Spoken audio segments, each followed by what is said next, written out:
Let my mind wander across my travels and begin where it chooses to rest. Past my childhood fantasies, a huckleberry Finn get down the Mississippi on a raft with Tom Sawyer. Put your mouth on the mic. Beyond hitchhiking on the open road to California, and the rising peaks of Big Sur, over the electric Kool-Aid acid test, overflowing with fear and loathing in Las Vegas.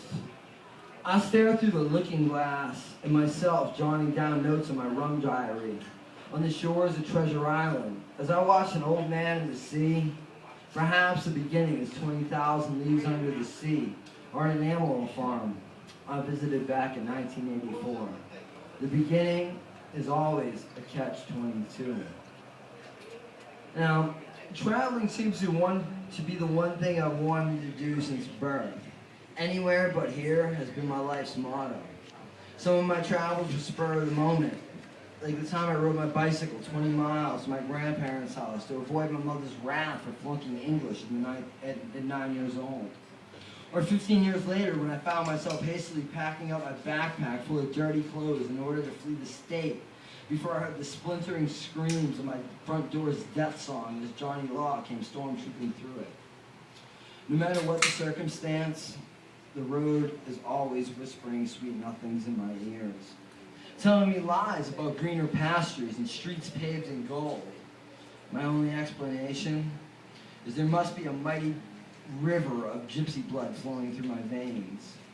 Now, my eyes witnessed 33 frost thaws and falls across the entire United States, along with the inside of 5 different state cell walls along the way.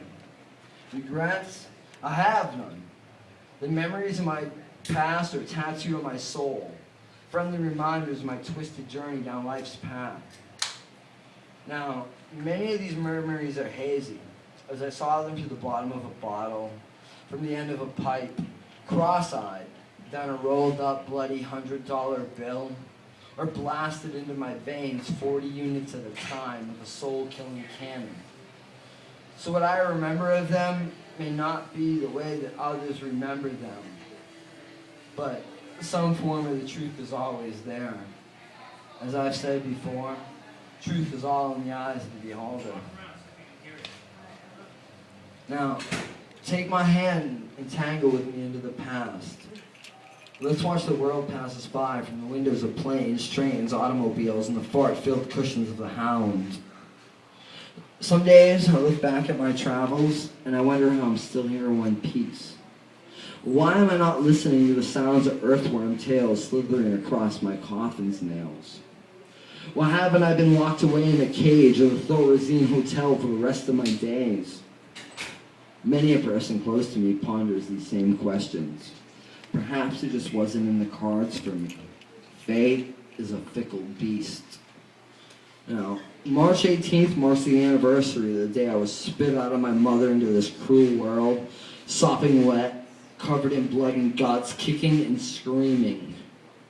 So one year, this brought a special present, a surprise spur-of-the-moment trip to Las Vegas. I refuse to write about Vegas. Someone else has already written of the seething madness that is Vegas. It is his and his alone. Any tale I could write would only be viewed as some dime-a-line hack's attempt to duplicate it. Instead, I write about my flight home from Vegas. It's 5:30 a.m.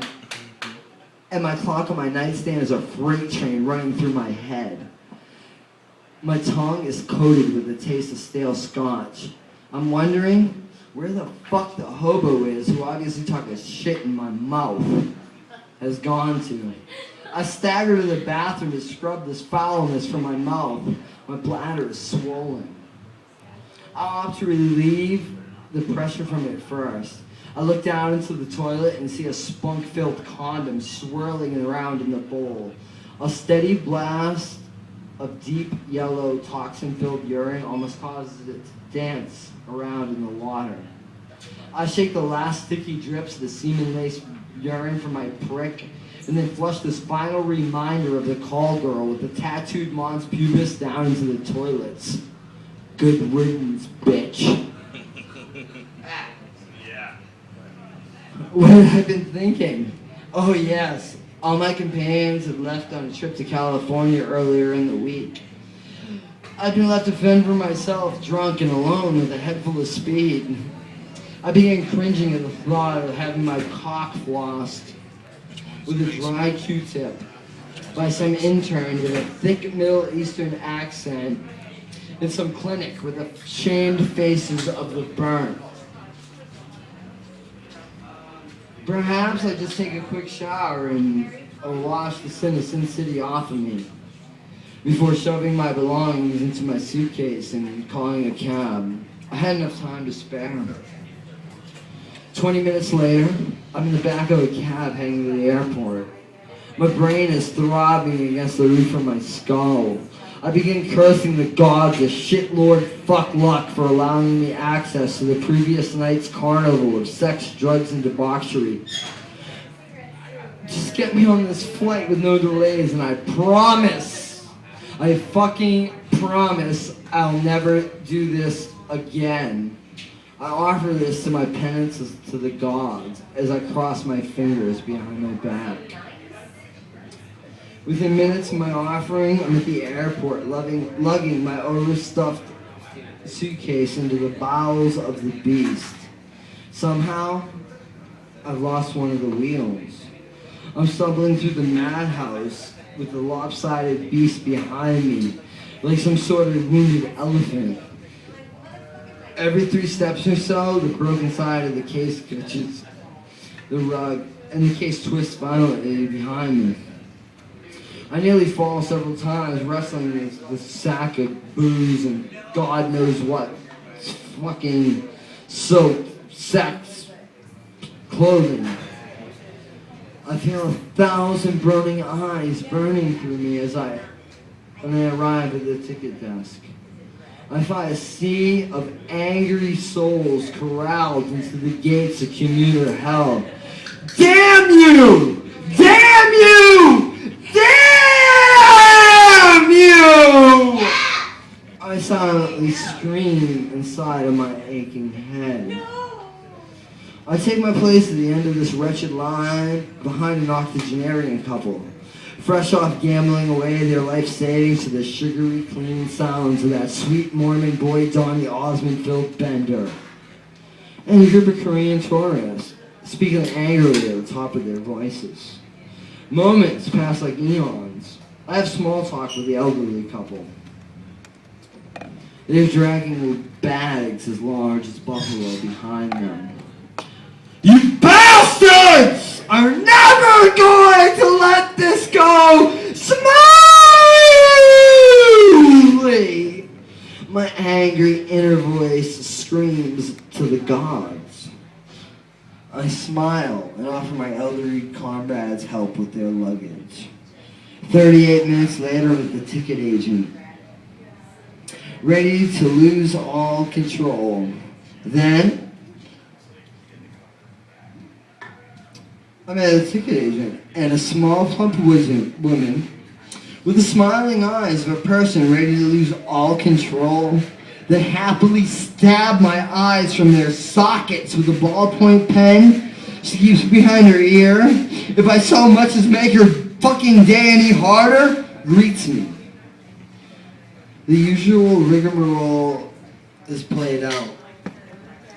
Someone give me a sip of some fucking kind of alcohol.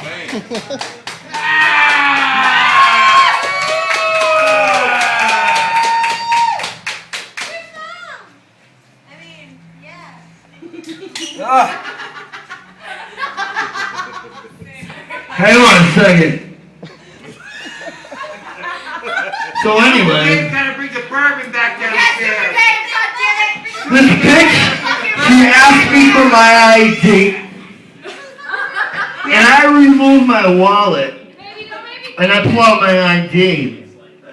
I suddenly notice the small Mylar bag containing the 5 hits of fluff I had is stuck to the back of it. Fuck! Is the only word blasting through my head at maximal decibels.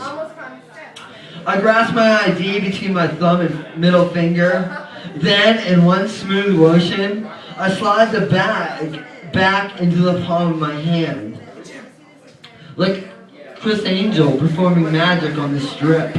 And pray my hands are quicker than those smiling eyes. I don't have any. She hands me the ticket, and I eagerly smile and briskly walk away towards the gates as she suspiciously eye-fucks my broken case of unmentionables. Sirens of paranoia are screaming through my head like nuclear winter is upon me. Had she seen it? Jesus? Are you there? No, now is not the time to ask for help. Not that I'm deeply religious, but I find only talking to God when you're in desperate need of help is just wrong. Old smiley eyes had probably already called the stop on me. I feel the mylar bag begin to float in the ocean of clammy, sweating sweat fuckers that filled my palm. I spy a row of unattended, one-armed bandits to lure the fish into their nets. To remove